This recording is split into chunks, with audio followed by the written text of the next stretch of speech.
नमस्कार, मैं हूं सौरभ शर्मा।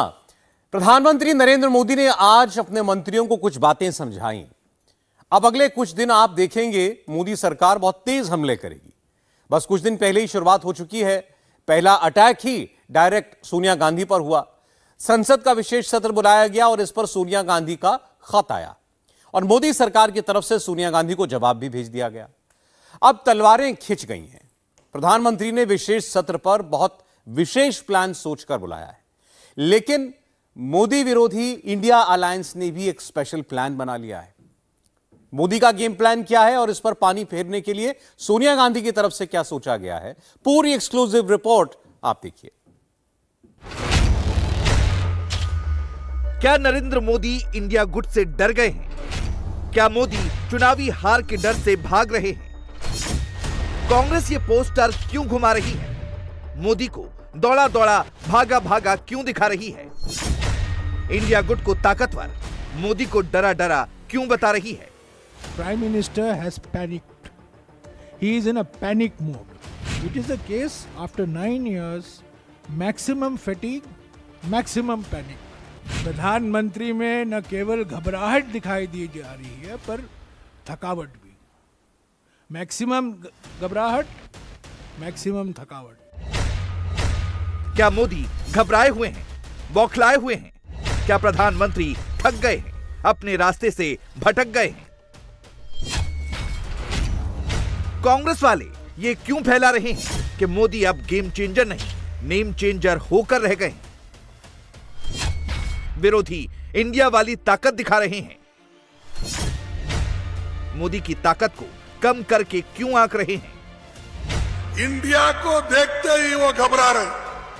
अरे अब इंडिया छोड़ दो, भारत नाम रोको, तो भारत नाम रखने के लिए आ रहे। ये डर है, ये भय है। इंडिया से इतना चिढ़े है इनको, डर वो रहे हैं, बौखला रहे हैं बेकार में। क्या मोदी बिना सोचे समझे कोई भी फैसला कर रहे हैं?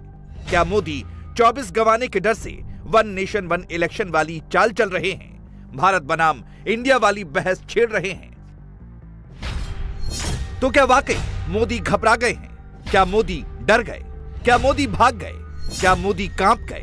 क्या मोदी 24 से पहले ही हार गए? आप सोच सकते हैं इंडिया नाम का गठबंधन बनने से ही प्रधानमंत्री मोदी जी हो, एनडीए गवर्नमेंट हो, आरएसएस हो, बीजेपी हो, सबकी चूल्हे हिल गई है।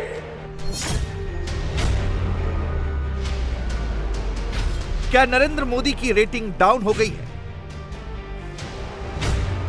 तो मोदी विरोधी आज की प्रधानमंत्री की रेटिंग देखें। इस वक्त भी मोदी की अप्रूवल रेटिंग 76% पर है। क्या मोदी को चुनाव से डर लगता है? ये कहने वाले नोट कर लें, प्रधानमंत्री की रेस में मोदी ही 21 है।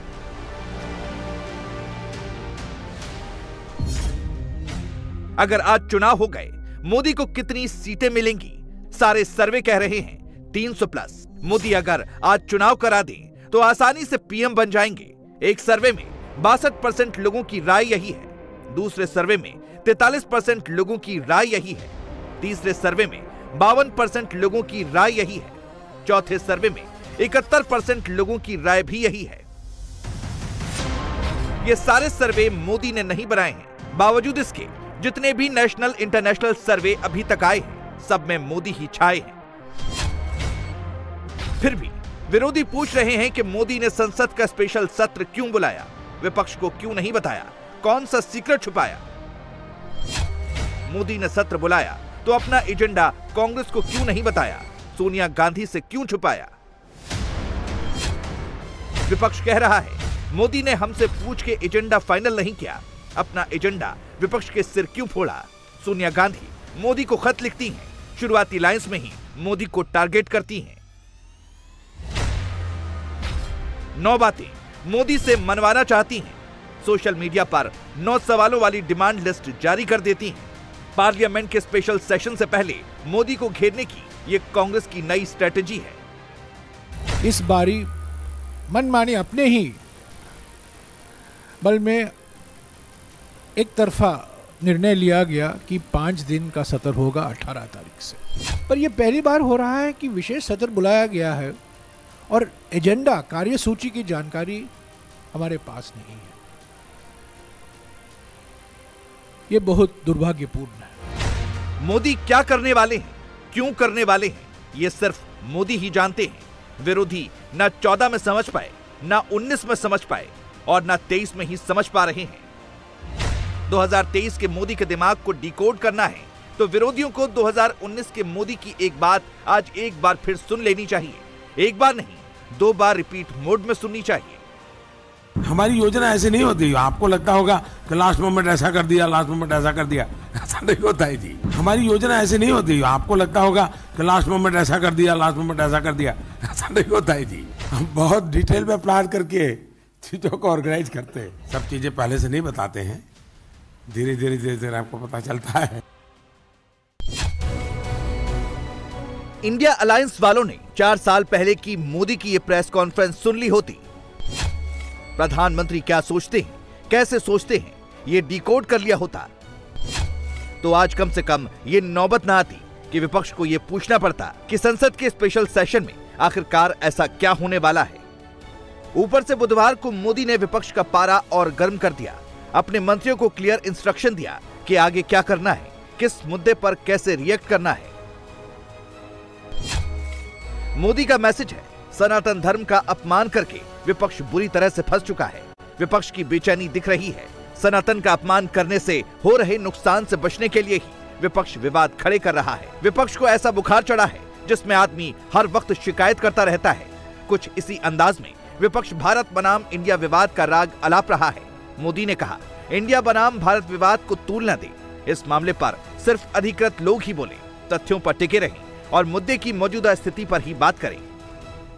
हिंदू धर्म और सनातन धर्म के विरुद्ध जहर का जो असली एजेंडा है वो उत्तरोत्तर उभर कर सामने आता चला जा रहा है कि इसके बाद कांग्रेस का एजेंडा और इस विपक्षी गठबंधन का एजेंडा पूरी तरीके से साफ हो गया है।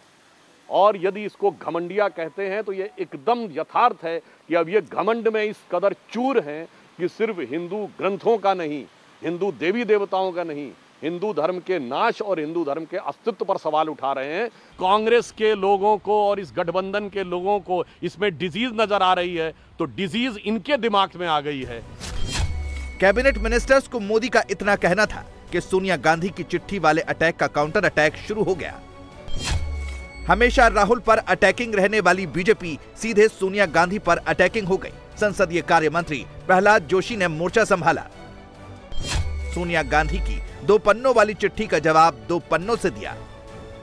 सीधे सीधे आरोप लगाया कि पार्लियामेंट के स्पेशल सेशन पर कांग्रेस की पूर्व अध्यक्ष बेवजह की राजनीति कर रही हैं, उसमें सियासी लाइन खींच रही हैं। कांग्रेस ने आरोप लगाया कि मोदी सरकार ने सेशन बुलाने से पहले विपक्ष से कोई चर्चा नहीं की, नियमों की अनदेखी की। इसके काउंटर में सरकार के मंत्री ने कहा कि संसद सत्र बुलाने से पहले ना तो राजनीतिक दलों से चर्चा की जाती है और ना ही मुद्दों पर बात की जाती है। सत्र के ऐलान के बाद और सेशन शुरू होने से पहले सरकार सभी दलों के साथ मिलकर बैठक करती है और उसी में मुद्दों और कामकाज पर चर्चा होती है।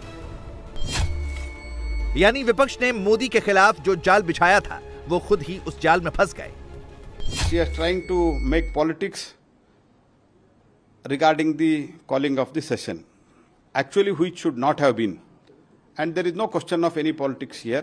Nowhere in the past, whenever the session was called, either by this party government or from that party government, never it was consulted before the calling the session. Calling the session is the prerogative of the government.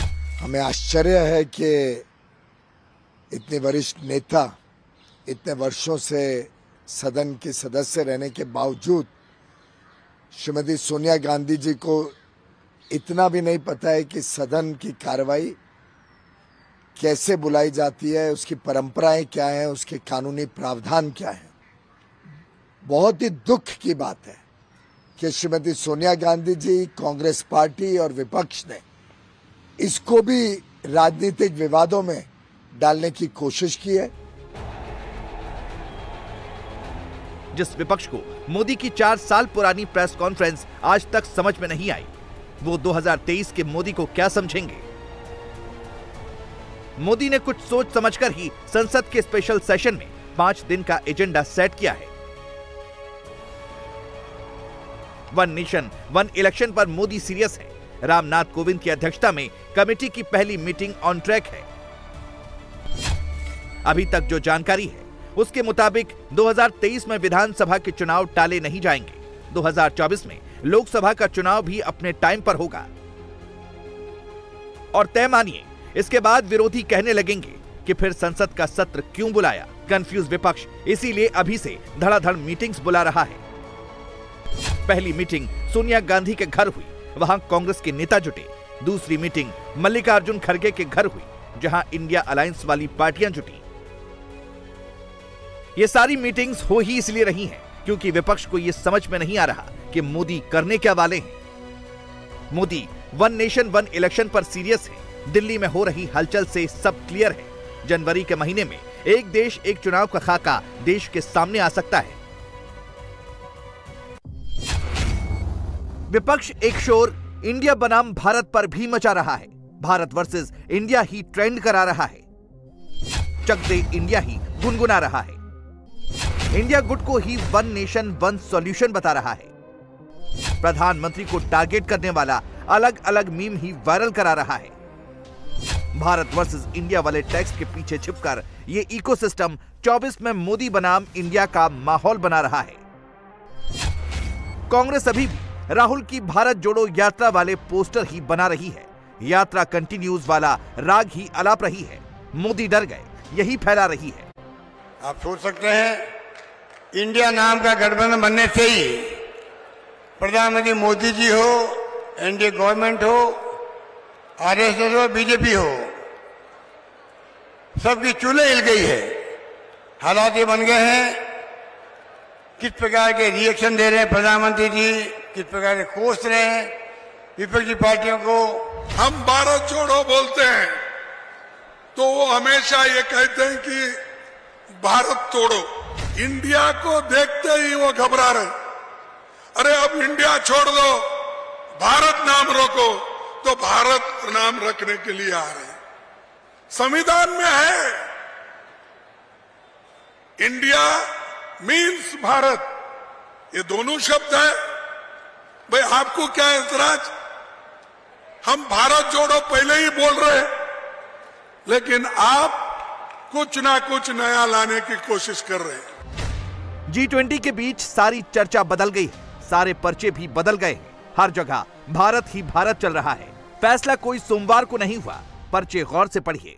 Modi जब BRICS के लिए south Africa गए, Greece पहुंचे, उस वक्त भी function note पर भारत ही लिखा था।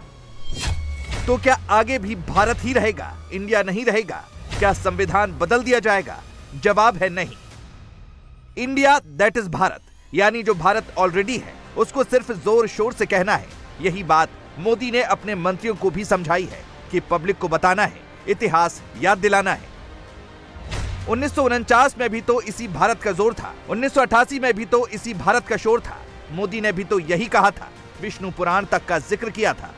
हमारे यहां विष्णु पुराण में कहा गया है, ये किसी भाजपा वाले ने नहीं लिखा है। विष्णु पुराण में कहा गया है, उत्तरम यत् समुद्रस्य हिमाद्रैश्चैव दक्षिणम वर्ष तद भारतम नाम भारती यत्र संतति ही।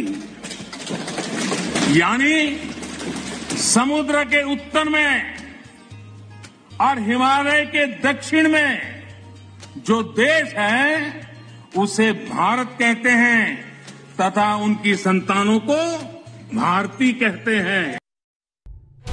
लेकिन विरोधी गुट इसमें नया ट्विस्ट लेकर आया है। इंडिया से भारत को लड़ाने वाली लाइन पर आगे बढ़ रहा है। कोई कह रहा है नाम बदल दो, कोई कह रहा है भारत नाम ही रख लो। मायावती चिट्ठी लिखती है। भारत वाले विवाद के बीच पहले इंडिया अलायंस को कोसती है, फिर सेफ साइड लेती है। लड़ाने वाली स्क्रिप्ट खुद विरोधी लिख रहे हैं, लेकिन इंडिया अलायंस के अभिषेक बनर्जी कहते हैं कि इंडिया वर्सेस भारत मोदी सरकार की डिस्ट्रैक्शन वाली टैक्टिक है, क्योंकि मोदी घबराए हुए हैं। जब से हम सभी ने, इस देश के प्रमुख दलों ने इंडिया अलायंस बनाया है। जुड़ेगा भारत, जीतेगा भारत, उसमें भारत भी है, इंडिया भी है, जो हमारे संविधान ने हमको नाम दिया है। जब से हमने इंडिया का नाम लिया है हमारे अलायंस को, तब से ये लोगों को अपने इंडिया, जो अपना देश का नाम है, अपने देश से डर लगने लगा है। लेकिन अब हमारे आईन में तो ये लिखा है, दोनों नाम दर्ज हैं, हम दोनों नाम इस्तेमाल करते हैं। आप अगर वज़ीर आज़म के जहाज़ को ही देखें, जिसमें आज वो इंडोनेशिया जा रहे हैं, दोनों नाम लिखे हैं। जहाज़ पे इंडिया भी लिखा है, भारत भी लिखा है। अब अगर वज़ीर आज़म किसी वजह से इंडिया इस्तेमाल नहीं करना चाहते, ना करें, लेकिन कम से कम आइन से वो हटना नहीं चाहिए, वो हमारी मर्जी होनी चाहिए। वैसे भी अगर आप हटाओगे तो कहां से हटाओगे। मोदी तो अपने मंत्रियों से क्लियर कट कह चुके हैं, भारत बनाम इंडिया वाले डिबेट पर ना फंसे, सनातन पर ही रहें, उसी पर फोकस करें। और ना ही सरकार ने इस मुद्दे पर कोई ऑफिशियल लाइन ली है, लेकिन हाँ, ऐसा जरूर लग रहा है कि विपक्ष ने खुद इसे अपना सिरदर्द बना लिया है। भारत बनाम इंडिया की बहस शुरू करके खुद अपने ही पैरों पर इंडिया अलायंस ने कुल्हाड़ी मार ली है। उत्तराखंड में धार्मिक स्थलों के बहाने जमीनों पर कब्जे की खबरें सामने आने के बाद प्रदेश में लैंड जिहाद का मुद्दा तूल पकड़ चुका है। सड़क से लेकर गांवों तक मजार, मस्जिद जैसे धार्मिक स्थलों के नाम पर अतिक्रमण इतना बढ़ चुका है कि इससे देवभूमि की डेमोग्राफी ही खतरे में पड़ गई है। सड़कों से लगी वन भूमि भी निशाने पर है। अभी तक सरकार तो इस पर कार्रवाई कर ही रही थी, लेकिन अब क्या तस्वीरें सामने आ रही हैं, इस रिपोर्ट में आपको दिखाएंगे।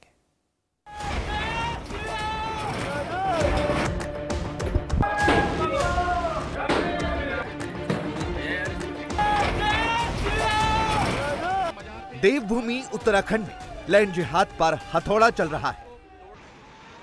एक तरफ जहां सरकारी जमीनों पर बनी अवैध मजारों और दूसरे निर्माणों को हटाया जा रहा है, तो वहीं अब दूसरी तरफ हिंदू संगठन भी मजारों पर हथौड़े बरसा रहे हैं।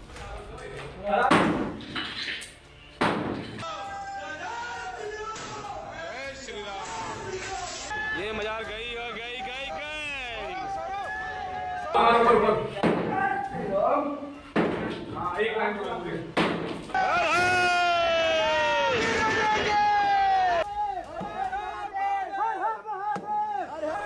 कुछ दिन पहले ऋषिकेश में भी मजार तोड़ने का वीडियो वायरल हुआ था, जिसमें गुमानी वाला और वार्ड नंबर 36 में भी मजार को ध्वस्त किया गया था।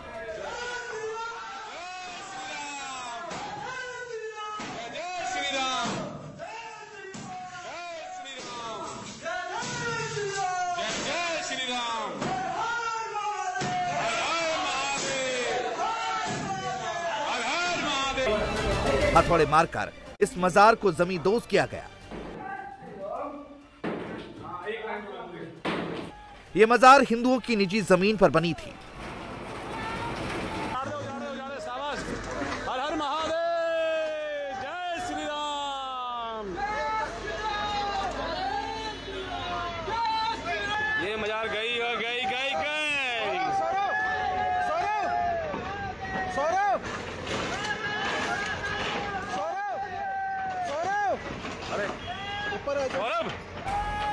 मजार तोड़ने से पहले देवभूमि बचाओ समिति के लोगों ने बाकायदा जमीन के मालिकों से इजाजत ली थी, जिसके बाद ये कार्रवाई की गई।